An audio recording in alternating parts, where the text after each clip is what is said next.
You ask Tiger to solve. This deals with linear equations with one unknown. The final result is n equals 1 over 2. Let's solve it step by step. Group all constants on the right side of the equation. Subtract 45 from both sides. Group like terms.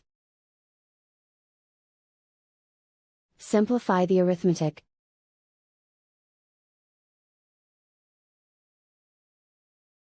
Isolate the n. Divide both sides by -90. Cancel out the negatives. Simplify the fraction. Cancel out the negatives. Find the greatest common factor of the numerator and denominator. Factor out and cancel the greatest common factor. And so the final result is n equals 1 over 2.